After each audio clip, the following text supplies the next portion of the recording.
America के इतिहास में शायद तक ये ऐसा पहली बार हो रहा है कि अमेरिका के एक राष्ट्रपति ने दूसरे राष्ट्रपति की गलतियों के कारण माफी मांगी है।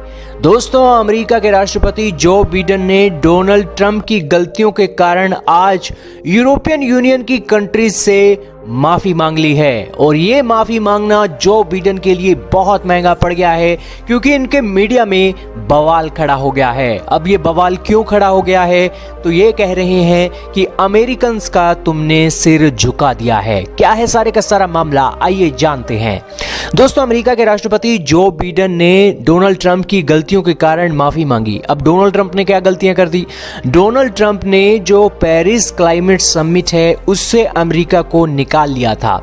उस निकालने के चलते जो बिडेन ने कहा कि आज हमारे यहां से निकलना, वो कंट्रीज जो आज क्लाइमेट के ऊपर काम कर सकती हैं, उन्हें पैसों की जरूरत है, उन्हें पैसा नहीं मिलेगा तो वो क्लाइमेट के अंदर कैसे कोई सिचुएशन को हैंडल करेंगे।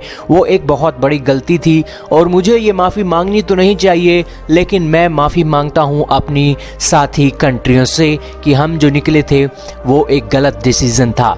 अब दोस्तों, ये बातें हो तो गई, लेकिन अमेरिका में जो बिडेन का क्रिटिसिज्म क्यों हो रहा है? जो बिडेन का क्रिटिसिज्म इसलिए भी हो रहा है क्योंकि यूरोपियन यूनियन की कंट्रीज भी अमेरिका के साथ इसी तरीके का व्यवहार करती हैं। अमेरिका ने कहा कि आप तेल अमेरिका से खरीदो, लेकिन यूरोपियन यूनियन की कंट्रीज खरीद रही हैं रशिया से। तो इस सिचुएशन में वो भी तो धोखा दे रही हैं अमेरिका को, तो आपको क्या जरूरत है माफी मांगने की? अब दोस्तों, ये तो एक पहलू था उन्होंने जो आगे रखा। दूसरा पहलू उन्होंने रखा कि आज आप क्लाइमेट समिट को लेकर बड़ी बड़ी बातें कर रहे हो, लेकिन दूसरी सिचुएशन में आपको देखना चाहिए कि आप अपने देश के अंदर ही तेल की कीमतों को कम नहीं कर रहे हो और दूसरी सिचुएशन में आपके देश में तेल की खपत बढ़ रही है, तो आप वहां पर कर क्या रहे हो? दरअसल अमेरिका का कहना है कि 2050 तक हम बिल्कुल एक जो फॉसिल फ्यूल्स हैं उनको फूकना बंद कर देंगे, सारे जो कार्बन इमिशन है वो बंद कर देंगे। 2050 तक हमारा नेट जीरो तक का टारगेट है वो हो जाएगा।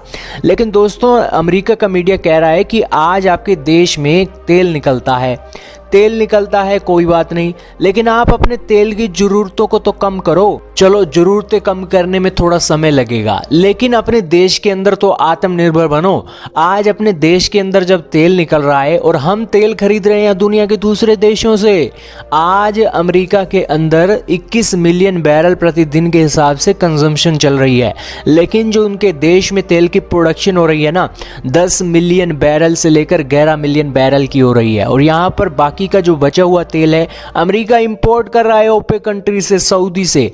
और इस सिचुएशन में तेल की कीमतें भी बढ़ी हुई हैं और जो बिडेन क्लाइमेट समिट के अंदर भी ये बातें बोल रहे थे कि तेल की बढ़ी हुई कीमतें एक बहुत बड़ा प्रेशर बिल्डअप कर रही हैं सऊदी अरेबिया और रशिया को। यहाँ पर तेल की कीमतों को कंट्रोल में करना चाहिए, अपनी प्रोडक्शन बढ़ानी चाहिए। इसको लेकर उनका क्रिटिसिज्म हो रहा है कि अपने देश के अंदर तेल है उसकी प्रोडक्शन तुम बढ़ा नहीं रहे हो और शेखों के आसरे पर बैठे हुए हो। वो शेख जो अमेरिका का पानी पीते थे डोनाल्ड ट्रंप के टाइम में, आज उसको तुम कह रहे हो कि प्रोडक्शन बढ़ाओ और आज वो तुम्हारे कंट्रोल में नहीं है। ये सबसे बड़ी बात है दोस्तों। डोनाल्ड ट्रंप इन शेखों को अपनी दाईं जेब में रखते थे, दाईं जेब में।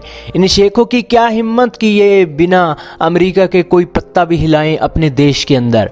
लेकिन आज देख लीजिए, कीमतें आसमान को छू रही हैं और डोनाल्ड ट्रंप की जगह जो बिडेन है और वो यहाँ पर कुछ नहीं कर रहे हैं। आज अमेरिका के अंदर जो तेल की कीमतें हैं 0.98 सेंट के हिसाब से चल रही है, जिसे हम रुपयों में कन्वर्ट करें तो 73 रुपए के आसपास बनती है ये कीमत। हालांकि ऊपर नीचे हो सकता है आंकड़ा, लेकिन मोटा माटी यही आंकड़ा चल रहा है अमेरिका के अंदर।